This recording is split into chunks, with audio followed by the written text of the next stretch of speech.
शान।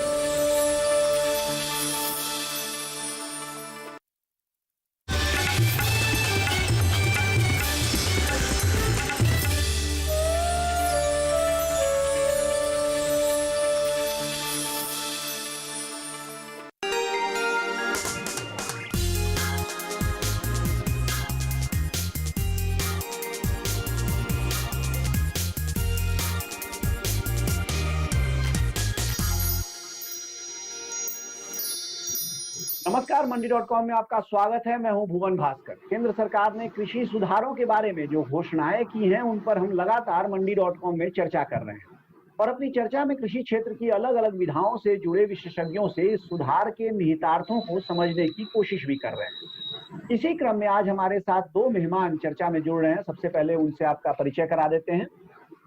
आज के हमारे पहले मेहमान हैं सनशाइन वेजिटेबल्स के founder partner colonel Subhash Deswal. Colonel Deswal की कंपनी विलायती गाजर के उत्पादन में देश की सबसे बड़ी सप्लायर है, अगर ये कहा जाए तो गलत नहीं होगा। और इसके साथ ही कर्नल देसवाल और उनकी कंपनी कई सारे मॉडल्स पर प्रयोग कर रहे हैं पिछले कुछ सालों में। एक तो इन्होंने सीधे ग्राहकों तक पहुंच बनाने की भी कोशिश की है, उसके अलावा कॉन्ट्रैक्ट फार्मिंग में भी कर्नल देसवाल ने काफी काम किया है। तो इन सब बारे में हम कर्नल देसवाल से जानेंगे। हमारे दूसरे मेहमान आज के जो हैं वो हैं आलोक श्रीवास्तव, जो सिनर्जी टेक्नोफिन के फाउंडर हैं और किसानों, एफपीओ और एग्री स्टार्टअप को बाजार से जोड़ने और एग्री इंफ्रास्ट्रक्चर स्थापित करने पर सलाह देते हैं। कर्नल देसवाल, इस चर्चा की शुरुआत हम आप ही से करते हैं, क्योंकि एग्री रिफॉर्म्स जिनकी बात हम कर रहे हैं, कृषि सुधार की जो बात हम कर रहे हैं, उसमें तीन बातें मुख्य तौर पे सामने आई हैं। एक तो एपीएमसी एक्ट में सुधार हुआ है, जिससे कि किसान अब मंडी के बाहर अपना माल बेच सकेगा। दूसरा, एसेंशियल कमोडिटीज एक्ट को ढीला किया गया है, जिसके बाद कि अब वेयर हाउसिंग वगैरह में माना जा रहा है कि बड़े पैमाने पर निजी निवेश आ सकता है। और तीसरा, कॉन्ट्रैक्ट फार्मिंग है। और एक तरह से देखा जाए तो आपका एक्सपोजर इन तीनों ही क्षेत्रों में है पिछले कुछ सालों से। तो आपकी पहली प्रतिक्रिया क्या है इन कृषि सुधारों पर, एक किसान होने के नाते? एक किसान होने के नाते मेरी सबसे पहली प्रतिक्रिया ये है कि ये बहुत ही अच्छा कदम, लेकिन देर से उठाया गया कदम है। ये सब सुधार मेरे ख्याल में 8-10 साल पहले होने चाहिए थे, लेकिन देर आए दुरुस्त आए। इसका बहुत ही मैं स्वागत करता हूं। तीन जो सुधार लाए गए हैं, मंडी एक्ट अगर हम ईमानदारी से बात करें तो ये एक इंस्पेक्टर राज और थोड़ा भ्रष्टाचार इसमें था। और इसको किसान, जब ये मंडी एक्ट आया तो ये किसान के फायदे के लिए आया था और इसमें फायदा भी किया। लेकिन अब हालात बदल चुके हैं, अब इसका इतना उपयोग नहीं है जो कि पहले था, इसलिए इसमें बदलाव कर दिया गया अब, और ये बहुत ही स्वागत करने योग्य कदम है जी। दूसरा सुधार जो आया है वो कॉन्ट्रैक्ट फार्मिंग के ऊपर आया है। उसमें अगर हम देखें तो हमारी जो लैंड होल्डिंग है वो 1 एकड़, 2 एकड़, 3 एकड़, 5 एकड़ ये लैंड होल्डिंग रखी हुई है। अब इसमें ये खेती के लिए वाइबल नहीं है किसी के लिए। तो ये जो कॉन्ट्रैक्ट फार्मिंग मॉडल है, सरकार ने 2017-2018 में एक मॉडल एक्ट दिए थे सरकारों को, मंडी का भी, कॉन्ट्रैक्ट फार्मिंग का भी, लेकिन ये कोई भी लागू किसी भी स्टेट ने नहीं किया। और अब जब ये कोविड की सिचुएशन आई, एक क्राइसिस आई, उसको एक अपॉर्चुनिटी में बदली करते हुए सरकार ने ये 3 एक्ट लाए। हम इसका बहुत ही स्वागत करते हैं। मैं आपके माध्यम से सरकार को एक बात जरूर कहना चाहूंगा कि सरकार इसमें पैसा लगाए और शायद किसान का उससे ज्यादा भला होगा। कॉर्पोरेट से ज्यादा उम्मीद ना की जाए। जी आलोक जी, आपकी पहली प्रतिक्रिया बहुत संक्षेप में, क्योंकि आगे हम लोग विस्तार से बात करेंगे। इस तरह का निर्णय एक कोविड पेंडेमिक में बाध्य किया है सरकार, एक तरह की एग्रीकल्चर में रिफॉर्म लाए। और मेरा ऐसा मानना है कि रिफॉर्म तो सही डायरेक्शन में है, लेकिन इसका इम्पैक्ट दूरगामी होगा, लॉन्ग टर्म इसका इम्पैक्ट पड़ेगा। अगर एपीएमसी की बात करें तो ये किसानों को ये देता है, अपॉर्चुनिटी देता है कि अपने प्रोडक्ट को वो कहीं भी बेच सकता है, उसका कोई ज्योग्राफिकल लिमिटेशन नहीं होगा। खासकर एपीएमसी का जो ज्योग्राफिकल लिमिटेशन का था उससे टूट जाएगा और फार्मर अपने प्रोडक्ट को अपने हिसाब से, अपने मूल्य पे, अपने हिसाब से बेच पाएंगे। दूसरा जो एस्मा का है, जैसे कर्नल साहब का उनका अपना एप्रीहेंशन है, एस्मा जो है वो सबसे बड़ी बात है, जो प्रोसेसर जो प्रोक्योरमेंट करता है और अपना स्टॉक बनाता है सो दैट कि साल भर वो करे, तो डेफिनेटली वेयर हाउसिंग कंस्ट्रक्शन में हेल्प करेगा और उसमें इन्वेस्टमेंट डेफिनेटली अट्रैक्ट करेगा। और कॉन्ट्रैक्ट फार्मिंग जो है वो प्रोसेसर और किसान के बीच में डायरेक्ट संबंध होगा और उसमें कोई मिडिलमैन नहीं रहेगा, और प्री फिक्स प्राइस में एश्योर्ड क्वांटिटी का वो आपस में बात करके ये प्रोडक्शन कर सकेगा। इसमें एक बहुत बड़ी चीज और क्या है कि भारत सरकार जो है एफपीओ का कर्नल साहब ने कहा कि छोटे छोटे लैंड होल्डिंग हो गए हैं, लेकिन एफपीओ एक ऐसा टूल बनेगा जो इसको कंसोलिडेट करके एफपीओ कॉन्ट्रैक्ट फार्मिंग में एंटर होगा और उसके प्रोसेसर या मैन्युफैक्चरर के बिहाफ में फार्मर को एग्रीगेट करके, प्रोडक्ट को एग्रीगेट करके उनके लिए उपलब्ध करवाएगा। कुल मिलाकर अगर कहें तो 3 जो मोटी मोटी बातें निकल के सामने आ रही हैं। एक तो ये है कि निश्चित तौर पे ये सुधार बहुत महत्वपूर्ण है, लेकिन इनका असर आने में थोड़ा समय लग सकता है। कुछ एप्रीहेंशंस, कुछ शंकाएं भी हैं जिनमें कि कर्नल देसवाल ने जैसे निजी निवेश को लेकर ये माना है कि बहुत ज्यादा उत्साह है, शायद इतना ना हो। इन विषयों पर और आगे हम चर्चा करेंगे और अपने विशेषज्ञों से इस पर हम राय भी लेंगे कि वो और क्या इसमें मानते हैं कि किया जा सकता है। फिलहाल वक्त हो गया एक छोटे से ब्रेक का। बने रहिए हमारे साथ, देखते रहिए नहीं।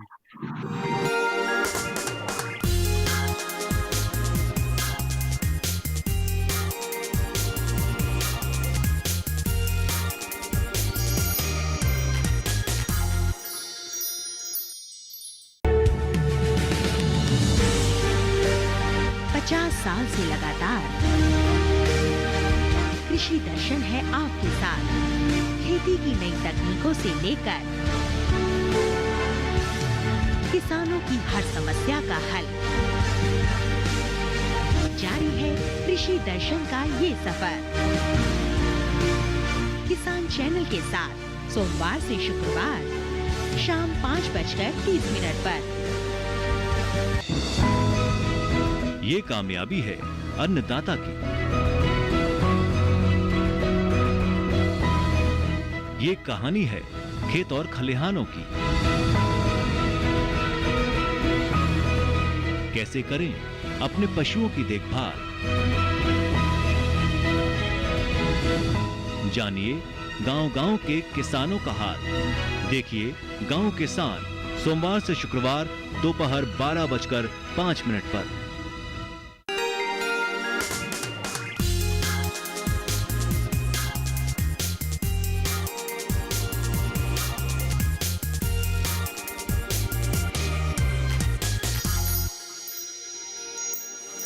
एक बार फिर स्वागत है आपका मंडी.com में। हम बात कर रहे हैं आज भारत सरकार ने जो जिन कृषि सुधारों की घोषणा की है उनके बारे में, और हमारे साथ इस समय जो 2 मेहमान जुड़े हुए हैं इस विषय पर चर्चा करने के लिए, आलोक श्रीवास्तव और कर्नल देसवाल। कर्नल देसवाल, आपसे हम बात की शुरुआत इस सेगमेंट की करते हैं कि आपने जो एसेंशियल कमोडिटीज एक्ट है उसमें आपने हालांकि ये थोड़ा आशंका जताई है कि जो निजी निवेश जिस तरह से माना जा रहा है कि आएगा, शायद उतनी तेजी से उतने पैमाने पर ना आए। लेकिन आपका अपना जो अनुभव रहा है, और खास तौर से मैं, क्योंकि आप पेरिशेबल्स में काम करते रहे हैं, सब्जियों में काम आपने किया और गाजर पर मूलतः आपका काम है, तो आपसे मैं समझना चाहूंगा कि जो गाजर की और दूसरे पेरिशेबल्स की जो वेयर हाउसिंग है, वहां पे केवल निवेश ही नहीं, निवेश और केवल इंफ्रास्ट्रक्चर ही नहीं, उसके तकनीक के तौर पे भी जो हमारी स्थिति है, क्या वो संतोषजनक है इस समय देश में? क्या हमारे पास सारी जानकारियां हैं? अगर आप एक पेरिशेबल किसान जो गुड्स हैं उनके किसान हैं और आप कोई वेयर हाउस बनाना चाहते हैं, और उसमें क्या इस तरह की जो सुधार सरकार ने किए हैं, केवल वेयर हाउस बनाने की ही बात हम न कहें, लेकिन कंसल्टेंसी से लेकर और एक तरह से 360 डिग्री व्यू जो कहते हैं, उस लिहाज से कितना फर्क पड़ेगा इस पूरे इकोसिस्टम? निवेश से इस चीज का समाधान नहीं है, और हमारे जो एग्रीकल्चर में फार्मर हैं वो कम पढ़े लिखे हैं। अगर ये एक बहुत बड़ा एक कमी है हमारे पास कि इतना टेक्निकल सब्जेक्ट है ये, लेकिन इसमें इतनी नॉलेज या इतनी पढ़ाई या इतनी रिसर्च जो कि भारत जैसे कृषि प्रधान देश में होना चाहिए था, वो नहीं हुआ है। और जो ज्यादातर काम आलू वगैरह पे हुआ, लेकिन आज हमें फ्रूट और सब्जियां, इन पे बहुत ज्यादा काम की जरूरत है, बहुत ज्यादा रिसर्च की जरूरत है, जिसमें सरकार आए, कोई प्राइवेट कंपनी नहीं करेगी। अगर हम जैसे कुछ जिन्होंने किया भी है तो उसकी हमें इतनी कीमत चुकानी पड़ती है कि वो हमारे बस से बाहर है। आलोक जी, आप जो निवेश वाला मुद्दा है उस पर थोड़ा सा आपसे मैं समझना चाहूंगा, क्योंकि आप स्टार्टअप्स के साथ भी काम कर रहे हैं, आप एफपीओज के साथ तो काम कर ही रहे हैं। तो जो क्योंकि अब तो कुछ 15 दिन 20 दिन हो चुके हैं इस ऑर्डिनेंस के आए भी, सुधारों के आए हुए भी काफी समय हो गया है, तो इस लिहाज से आपको क्या लगता है कि क्या वास्तव में निजी निवेश में उस लिहाज से आएगा जैसे हम उम्मीद कर रहे हैं? क्योंकि इसमें जो आशंका है, जैसे कर्नल जायसवाल ने जो बात कही कि इसमें रिटर्न उस लिहाज से शायद नहीं होगा जैसा दूसरे कारोबारों में होता है, तो क्या जो मुनाफा मार्जिन है वो कम होने के कारण जो बड़े कॉर्पोरेट्स हैं अभी भी इससे दूरी रहेंगे? देखिए, इन्वेस्टमेंट जो होता है, दो तरह का इन्वेस्टमेंट की अगर हम बात करें, एक इंफ्रास्ट्रक्चर क्रिएट करने में होता है और एक इंफ्रास्ट्रक्चर को रन करने में होता है। जैसे कर्नल साहब जहाँ पे अपनी बात खत्म की, उन्हीं की बात को लेकर मैं आगे बढ़ाना चाहता हूँ। जैसे इन्होंने, कर्नल साहब को हम बहुत दिनों से जानते हैं, उनके साथ हम बहुत जगह काम भी किए हैं। अगर उन्हीं के एग्जाम्पल इन्वेस्टमेंट की बात करें तो इनका जो पहले सामान्य कोल्ड स्टोरेज में गाजर रखते थे, तो इनका लॉस जो था वो करीब करीब 40% था। तो इन्होंने इन्वेस्टमेंट किया तकनीक पे इन्वेस्टमेंट किया और उस तकनीक की वजह से इनका जो लॉस जो है वो घट के 8 से 10% रह गया, तो इनको 30% का फायदा हुआ। अब आलू की बात करें, जहां पे तकनीक इन्वेस्टमेंट की जरूरत है वहां स्टोरेज है, लेकिन स्टोरेज में जो लॉस जो होता है वो 7 से 8% और समटाइम 10% तक होता है। अगर उसको टेक्नोलॉजी में इन्वेस्टमेंट किया जाए तो वो 10% को घटा के 2% किया जाता है, जो इंडस्ट्री का नॉर्म है डेवलप कंट्री में। तो आपको इन्वेस्टमेंट से रिटर्न तो डायरेक्ट सेविंग से ही मिल जाएगा। और दूसरी बात है, इन्वेस्टमेंट जो है इस्मा से हम खासकर इस पर प्रकाश डालना चाहेंगे कि प्याज जो है एक बहुत बड़ी ये होती है कि बरसात के दिनों में प्राइसेस क्या बढ़ जाता है। तो अब इन्वेस्टमेंट से क्या होगा कि लोग प्राइवेट प्लेयर भी इसमें इन्वेस्टमेंट करेंगे और लार्ज स्केल में स्टोरेज करेंगे और बाजार के हिसाब से उसको उपलब्ध करवाएंगे। तो इन्वेस्टमेंट इंफ्रास्ट्रक्चर के बजाय उसके तकनीकी इंप्रूवमेंट में मुझे लगता है कि इन्वेस्टमेंट काफी तेजी से होगा। जी, कर्नल जायसवाल, एपीएमसी एक्ट वाला जो मसला है उस पे हम आते हैं, और यहाँ पे एक आशंका ये कई बार जताई जाती है कि जो भारतीय किसान है वो बहुत बार, मतलब 2 एकड़ 2.5 एकड़ वाला किसान है जो कि प्राइसिंग नहीं कंट्रोल करता है, और एक तरह से कहा जाए तो मूल समस्या भी भारतीय किसानों की यही है। तो अभी तक जो, जैसे कि पहले शुरू में भी हम लोग इस कार्यक्रम बात कर रहे थे कि जब एपीएमसी एक्ट आया था तो निश्चित तौर पे एक बिल्कुल सही मोटो के साथ, एक उद्देश्य के साथ आया था कि किसानों की संरक्षा हो सके जो इस प्रकार के जो मूल्य निर्धारण में उनके साथ गड़बड़ होती है।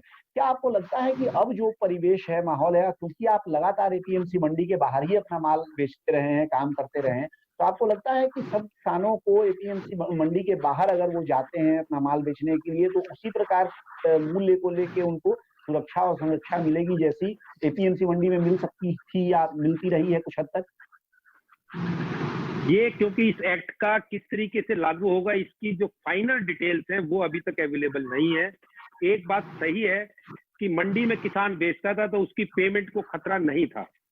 मंडी एक हद से, एक चीज का मंडी में जरूर फायदा होता है कि किसी भी मंडी का एक टास्क है प्राइस को इन्वेंट करना कि क्या प्राइस है, एक्चुअली कौन तय करेगा, ये तो मंडी में होता था। तो अभी सरकार ने कोई मंडी में बेचने से बंद नहीं किया, मंडी को बंद नहीं किया, एक ऑल्टरनेट जगह दे दिया कि आप मंडी में भी जा सकते हैं, आप बाहर प्राइवेट भी बेच सकते हैं, आप खुले उसमें काम कर रहे हैं। तो किसान अब इतना पिछड़ा नहीं है जितना कि था पहले। आज किसान को, क्योंकि आज के दिन इंफॉर्मेशन बहुत जल्दी ट्रेवल होती है, ई मार्ट है, फलाना है, ये है, किसान पढ़ा लिखा नहीं तो उसका बेटा पढ़ा लिखा है, वो नेट पे देखता है, तो इतना वो नहीं है। आज वो एपीएमसी का जो रोल था वो शायद अब इतना बड़ा नहीं रहा कि जो माना जाए, तो इसलिए ये ठीक है। चलिए फिलहाल अब लेते हैं एक छोटा सा ब्रेक। ब्रेक से लौटने के बाद अभी जो कुछ और पहलू रह गए हैं इन कृषि सुधारों में समझने के लिए वो अपने मेहमानों से हम समझेंगे, लेकिन फिलहाल लेते हैं एक छोटा सा ब्रेक। बने रहिए हमारे साथ, देखते रहिए जीरो।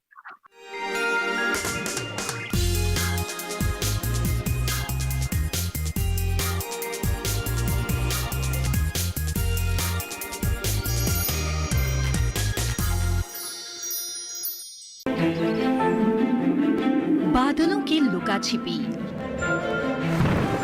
बारिश का हाल, बर्फ की चादर, बदलता रुख हवाओं का, और मौसम के लिहाज से कैसे करें खेती, और भी बहुत कुछ। मौसम खबर लाइव रोजाना सुबह 8:30 पर, शाम 5 बजे और 7:30 पर। का घर आंगन, हरियाली से खिलेगा तन मन। छत पर छोटी सी बगिया, जरूरत भी पूरी, शौक भी पूरा। देखिए छत पर बागवानी, शनिवार सुबह 9 बजे।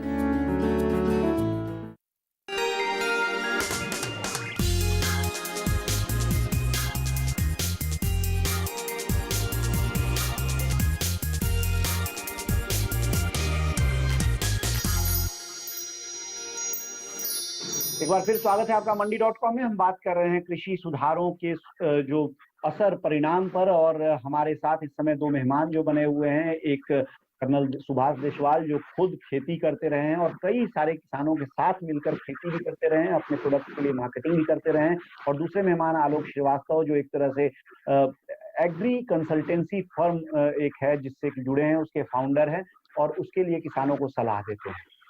आलोक जी, बात की शुरुआत इस सेगमेंट की हम आपसे करेंगे कि यहाँ जो पहले पिछले सेगमेंट में हम बात कर रहे थे कि एपीएमसी के बाहर किसान अगर बेचने जाता है, कर्नल देशवाल का मानना है कि अब किसान उतना लाचार नहीं है, उतना बेचारा नहीं है, उसके पास इंफॉर्मेशन बहुत ज्यादा है, तो इसकी संभावना कम है कि उसका शोषण होगा।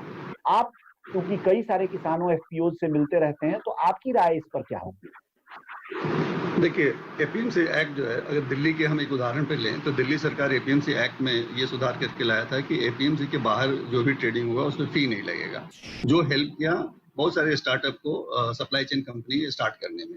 और वो सप्लायर बन गए हैं मॉडर्न रिटेल के, ऑफलाइन रिटेल, ऑनलाइन रिटेलर के। और उसमें क्या होता है कि फार्मर को सबसे बड़ा बेनिफिट होता है कि वो डायरेक्ट सेल कर सकता है एक प्री फिक्स प्राइस पे, सब्जेक्ट टू अपना वो क्वालिटी मेंटेन करे। और इसमें जो पेमेंट का एप्रीहेंशन है, एक बार क्वालिटी एक्सेप्ट हो जाता है तो पेमेंट फिर कहीं भी नहीं जाता है। तो ये चिकन और एग वाली स्टोरी है कि आप क्वालिटी बायर के हिसाब से तैयार कर दीजिए तो बायर आपको प्राइस दे देगा। लेकिन कर्नल साहब ने एक मुद्दा जो उठाया था कि ये एक अल्टरनेट मार्केट चैनल है जो डेवलप हो रहा है सरकार, लेकिन बेंचमार्किंग, जो प्राइस बेंचमार्किंग होती है वो अभी भी मंडी से ही होती है। तो प्राइस का निर्धारण जो होता है उसके लिए मंडी में भी बेंचमार्किंग होना, प्राइस का ओपन होना वो जरूरी है, क्योंकि उसी के आधार पर लोग अपना सौदा तय करता है अल्टरनेट मार्केट चैनल में। कर्नल साहब, कॉन्ट्रैक्ट फार्मिंग का जो मसला है, और आप क्योंकि 100 से ज्यादा किसानों के साथ काम कर रहे हैं, उनके उत्पादों को आप तमाम टेक्निकल नो हाउ के साथ आप खेती भी करवाते हैं, खरीदते भी हैं, तो कॉन्ट्रैक्ट फार्मिंग का जो ये अभी सुधारों में जो बात कही गई है, और पहले से भी ये कई लंबे समय से बात हो रही थी कि मॉडल लॉ कॉन्ट्रैक्ट फार्मिंग पर आने वाला है। आप क्योंकि कई साल से काम कर रहे हैं, तो क्या बदलेगा? आप अभी तक तो वैसे भी तो काम कर ही रहे थे, तो अब हम क्या माने कि इन सुधारों के बाद क्या बदलने क्या जा रहा है? देखिए, अब एक जो कॉन्ट्रैक्ट फार्मिंग एक लीगल इंस्ट्रूमेंट हो गया है, जिसमें कि अभी उसकी डिटेल उसकी भी फाइनल नहीं आई है, लेकिन ये कॉन्ट्रैक्ट तीन के बीच में होगा। एक जो किसान से कॉन्ट्रैक्ट फार्मिंग करेगा, और तीसरा सरकार।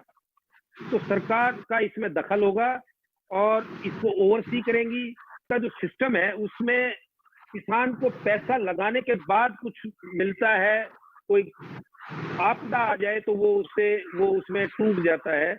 लेकिन अगर जैसे हमारा कॉन्ट्रैक्ट फार्मिंग मॉडल है, मेरे ख्याल में ऐसे ही कॉन्ट्रैक्ट फार्मिंग मॉडल डेवलप होंगे, जिसमें कि आप किसान को उसका इनपुट देते हैं, उसका टेक्नोलॉजी देते हैं, उसका इक्विपमेंट में मदद करते हैं, तो उसको वो एक खतरे से बाहर हो जाता है, बेसिक खतरे से बाहर हो जाता है, और वो एक रूटीन में अपना काम मेहनत से करता है और किसी परेशानी नहीं आता। उसको ये फिक्र नहीं कि मार्केट कहाँ करना है, क्या करना है, वो अपनी फसल पर ध्यान देता है। तो ये एक बढ़िया वो होगा, ये हमें ऐसा उम्मीद है। जी, आलोक श्रीवास्तव, आपने एफपीओ का भी जिक्र किया था, और खास तौर से मौजूदा जो केंद्र सरकार है उसका एफपीओ मॉडल पर बहुत ज्यादा जोर है। अभी प्रधानमंत्री ने 10,000 एफपीओ को तैयार करने का जो लक्ष्य है अगले 5 साल में, उसकी औपचारिक शुरुआत भी की है। तो कॉन्ट्रैक्ट फार्मिंग में इस एफपीओ मॉडल की भूमिका कितनी महत्वपूर्ण आप देख रहे हैं, और किस तरह से आगे चलते हुए आपको लगता है कि पूरा ये योजना जो है कॉन्ट्रैक्ट फार्मिंग की, ये पैन आउट होगी? देखिए, मेरा मानना है एफपीओ का बड़ा क्रिटिकल रोल होगा ये कॉन्ट्रैक्ट फार्मिंग में, क्योंकि प्रोसेसर या बड़ी कंपनियां जो हैं कॉन्ट्रैक्ट फार्मिंग से इसलिए भागना चाहती है क्योंकि उसको हजारों फार्मर से डील करना पड़ता है। और एफपीओ जो है वो फार्मर का समूह है और उसका एक बीओडी होता है, बोर्ड ऑफ डायरेक्टर होता है। जो कंपनियां, तो कंपनी का क्या होगा, कंपनी के लिए एफपीओ फेस हो जाएगा और उनके बिहाफ पे कंपनी फार्मर से देगा। और इसमें सबसे बड़ा एडवांटेज क्या होगा, जो इनपुट है, कर्नल साहब ने जैसा कहा कि quality seed, quality chemical, quality fertilizer, तो इनपुट कॉन्ट्रैक्ट करने वाली कंपनियां जो हो एफपीओ को दे देगी और एफपीओ अपने फार्मर को दे देगा। तो एफपीओ जो है बेसिकली एक फैसिलिटेटर का काम करेगा और दोनों के रिस्क को मिनिमाइज करेगा और इस तरह से क्या होगा कि दोनों के लिए विन विन सिचुएशन होगा। तो एफपीओ का बड़ा क्रिटिकल रोल होगा अगर कॉन्ट्रैक्ट फार्मिंग मॉडल आगे बढ़ता है तो। जी, और इसमें क्योंकि कॉर्पोरेट्स आएंगे, अगर एफपीओज के साथ कॉन्ट्रैक्ट करते हैं, एफपीओज सीधे कॉर्पोरेट्स को बेच सकेंगे अपना माल, और जो तीसरी चीज है कि उनसे लिए हुए माल को कॉर्पोरेट्स बढ़िया तरीके से भंडारण भी कर सकेंगे। तो आपको लगता है कि ये तीनों जो घोषणाएं हुई हैं कृषि सुधार में, जब भी इनके सारे डिटेल्स आ जाएंगे, जब भी सारा कुछ ये फॉर्मलाइज हो जाएगा, तो ये तीनों ही एक दूसरे को सपोर्ट करेंगे? ये एक दूसरे को कम्प्लीमेंट करेगा और इसका मैं अभी भी कहता हूं कि इसका शॉर्ट टर्म इम्पैक्ट नहीं पड़ेगा, लेकिन दूरगामी इसका प्रभाव जरूर पड़ेगा और ये फार्मर और प्रोसेसर दोनों के लिए बेनिफिट होगा। जी, कर्नल देसवाल, कुल मिलाकर अगर हम कहें तो, क्योंकि आप लंबे समय से, क्योंकि अब इस सेक्टर से जुड़े हैं, सेक्टर को बहुत नजदीक से देख रहे हैं, और सरकार ने भी सीधे तौर पे जो भी घोषणाएं कृषि क्षेत्र में सरकार की ओर से आ रही हैं, सरकार ने एक मोटा लक्ष्य कहा जाए तो रखा हुआ है कि 2022 तक किसानों की आमदनी को दोगुना करना है। सवाल केवल 2022 का नहीं है, सवाल है कि आगे किसानों का जो आर्थिक सशक्तिकरण होता रहे, उसके 2022 के बाद भी चीजें बेहतर होती रहे। तो इस लिहाज से इन सुधारों का कितना इम्पैक्ट आने वाले 5 से 10 वर्षों में आप देख रहे हैं? देखिए, इसमें सिर्फ सरकार के करने से नहीं होगा, इसमें किसान को भी खड़ा होना पड़ेगा, इसमें एजुकेटेड आदमियों को आना पड़ेगा, किसान के जो एजुकेटेड बच्चे हैं उनको आना पड़ेगा। सिर्फ सरकार, अगर हम ये सोच लें कि सरकार ऐसा कर लेगी, ये संभव नहीं है। हम किसान को ये बताएं, ये सरकार बताए कि भाई आपको भी एक अच्छा काम करना है, मेहनत करना है, अपना तौर तरीका पीछे का जो धर रहे थे, जिसपे चलते आ रहे थे, उसको बदली करना पड़ेगा, सोच बदली करनी पड़ेगी, नए जमाने के साथ जो क्वालिटी है। अच्छा, जैसे कि फार्मर है, वो कभी ये नहीं, इस पे मैं कभी किसी फार्मर से चर्चा नहीं सुनता कि भाई आप कॉस्ट ऑफ प्रोडक्शन कम करें। तो इस तरीके की विचार, इस तरीके की सोच सरकार के साथ मिलके फार्मर को भी करनी पड़ेगी। सरकार की भी एक जिम्मेवारी है, नहीं, फार्मर की भी एक जिम्मेवारी, ना कि सिर्फ सरकार की जिम्मेवारी। जिस दिन फार्मर इस बात पे खड़ा हो जाएगा तो ये काम बन जाएगा। ये बहुत ही महत्वपूर्ण बात आपने कही है, क्योंकि आमतौर पे जब भी कृषि सुधारों की बात होती है, सरकार किसानों की आमदनी बढ़ाने की बात होती है, तो पूरी जिम्मेदारी एक तरह से सरकार के कंधों पर पड़ जाती है कि सरकार को क्या करना है। लेकिन सरकार जो भी कर रही है उसके साथ किसानों को भी अपने को अपग्रेड करना होगा, उसके साथ जो सरकार की सुविधाओं का फायदा उठाकर किसानों को भी उस दिशा में आगे बढ़ना होगा। कर्नल देसवाल ने ये अभी कहा। आप दोनों ही मेहमानों का आज बहुत बहुत शुक्रिया हमारे साथ जुड़ने के लिए इस कार्यक्रम में, और ये तमाम बातें हमारे दर्शकों से शेयर करने की। अब आज दीजिए मुझे इस मंडी.com से इजाजत, लेकिन बने रहिए हमारे साथ, क्योंकि डीडी किसान पर कार्यक्रमों का सिलसिला जारी है। आपकी राय हमारे लिए बहुत महत्वपूर्ण है। आप हमारे टोल फ्री नंबर पर कॉल कर सकते हैं और अपनी राय दे सकते हैं। साथ ही आप ईमेल के जरिए भी हमें अपनी राय दे सकते हैं। हमारा ईमेल पता है ncdexmandi@gmail.com।